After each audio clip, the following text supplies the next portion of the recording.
you out there in the internet world who have either learned on your own or followed my work, you know what I'm talking about. That is Dunning-Kruger syndrome.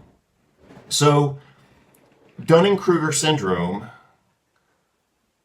is casually defined as people being too dumb to know how dumb they are. That's the common interpretation of it.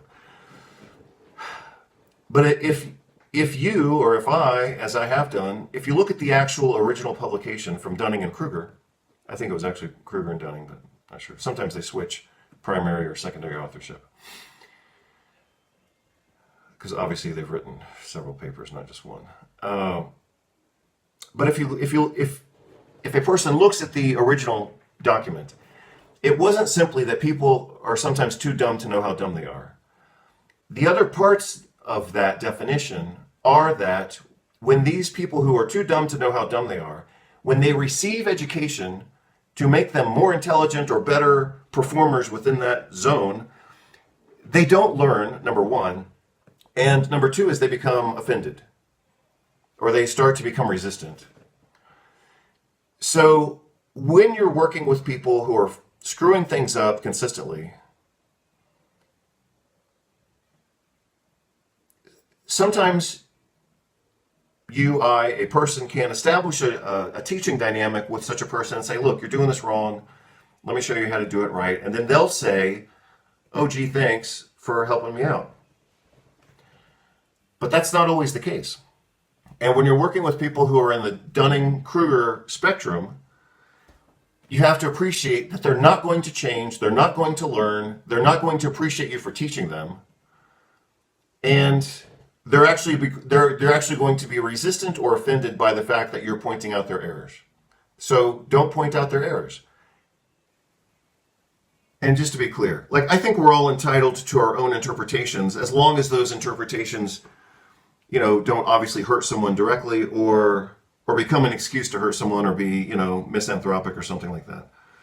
So I have the liberty to interpret this the way that I do and the way that feels right for me. I don't have to over-intellectualize it or over-analyze it or seek anybody's approval or whatever.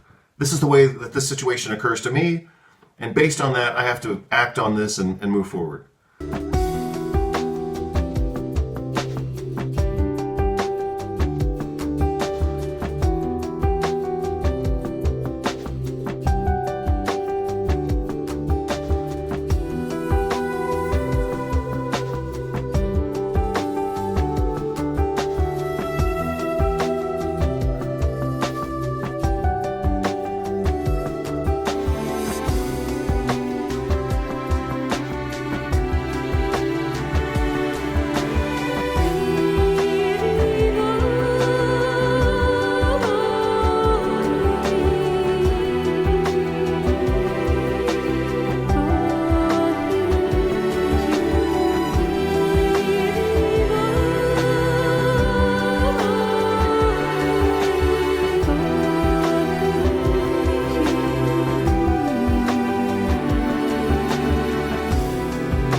Good morning, everybody. Dr. Vasquez here, coming to you live as I always am. And perhaps what's the last video of the year of 2024. So in this video, I'm going to put a few ideas together, and these are ideas somewhat related, but not completely related, and that's why I have to interconnect them a little bit.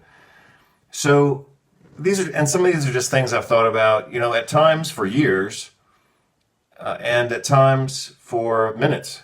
Like this morning, for example, over the last 10 days or so, I've had to deal with someone in a particular rather complex relationship, and I can't escape from this relationship. So it's not like I can say, this isn't working for me, I don't like the way you talk to me, or I don't like the dynamic of what's going on here, or whatever. I mean, he's not a bad guy. I mean, I've known him for 20 years.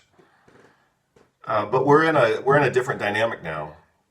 And like I said, neither one of us can escape from this dynamic. It's a long-term legal contract that we have. So we can't get out. We can't get out of it. And we don't really even want to get out of it. But we need to redefine the way that we interact.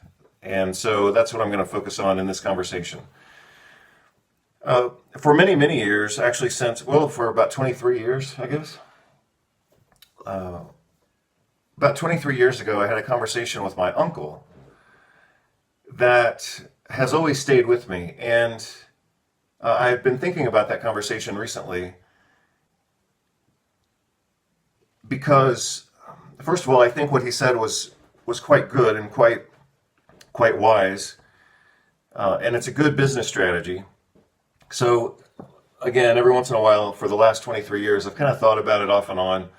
But I thought about it more recently because I had certain interactions, for example, with my bookkeeping firm. I'm not the owner of the firm, but it's the bookkeeping firm that I contract with for the last 7 years or so. So I've been kind of thinking about my relationship with them. Another attorney that I've had to work with now for the last 3 years. Another accountant. And so just different situations, but they've all kind of come back to some similar themes, and that's what I'm going to try to focus on right now. So this, like I said, this is kind of connecting a few different ideas together, and that's why the title of this page is going to have like 3 different titles or subtitles. The first title is The Best Advice. It said, the way I've written it right now, it says The Best Advice from My Uncle, but obviously it's the best advice I received from my uncle, that obviously has any relevance for life or work. So that's one of the titles. The other title is Health Homework 41. So in Health Homework number 40, I talked about kind of setting boundaries, and I used an example from a video clip that I thought had encapsulated some of those ideas. So I'm going to call this Best Advice from My Uncle, Health Homework 41, but then segueing both of those ideas into what the third title is Efficient or Strategic Escape from Manipulation or Infantilization. So what I realized, going back to this legally bound relationship that I have with this guy, who, again, I've known him for a long time. I'm not saying he's a bad guy, but that actually makes the situation more complicated. If he were a bad person, let's say that I can't even talk bad about him. He does good work. He's a nice person. I just don't like certain ways that he directs our interaction. And he does have in the relationship hierarchy, so to speak, I would say that in the totality of that relationship, we're on equal ground, or maybe I'm slightly higher. But in certain details or certain tactics of the relationship, he actually has more authority. And like I said, I'm not saying he's a bad person. I can't totally leave the relationship. And that's what makes the conversation more nuanced, is because I can't leave the relationship. If he were just like an attorney who I'm paying, or an accountant, or a bookkeeping firm, or some contractual relationship that I controlled, then I could just say, screw it, this sucks, I'm leaving, I don't like your service, I'm gone. I could do that. And obviously I can do that with other business relationships. But in this case, I can't get out of it, and he can't either. And I don't want to, totally blow up or burn the bridge. But I've had to think about this for the last couple of days. How can I manage this in a way that sets some boundaries, gets this traffic out of my mental space, and prevents it from recurring, but does so in a way that maintains, some cordiality, if that's a word, some friendship, or some, benign nature of our relationship, because we have to continue working together for the next couple of years. So I actually just had some insight on that this morning, and that's why I think I've got enough of a critical mass to go ahead and talk about these things.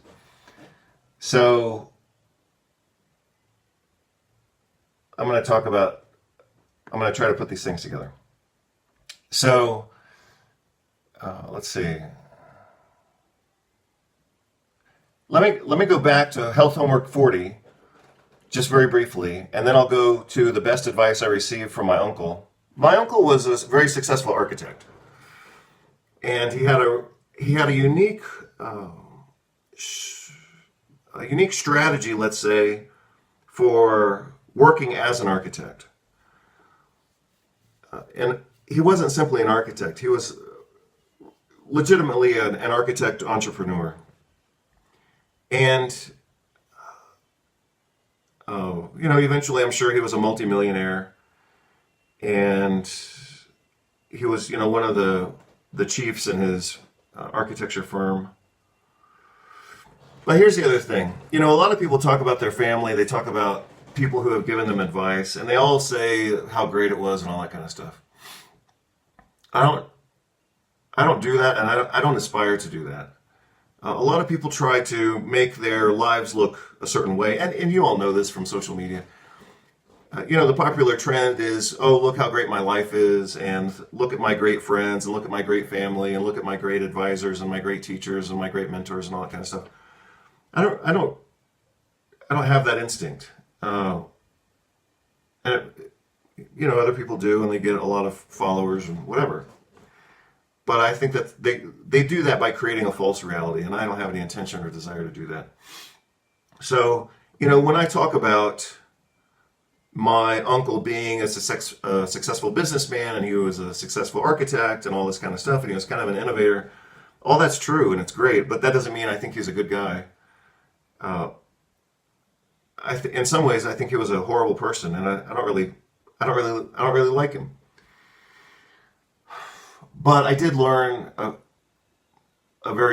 half of a handful of things from him, and this is one of the things I learned from him. So I'm going to tell you what it is.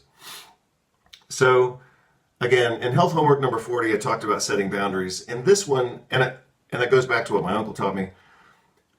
And then I'm going to take a third step, which is to refine that in a better way. So obviously, you can set boundaries. You can burn the bridge. You can close the door. You can make people exit from your life. You can do that. You can change countries. You can do what you want. But in some cases, you have to use a different tact or a different strategy because you can't leave the relationship. So here we go. With the advice from my uncle, he said something that I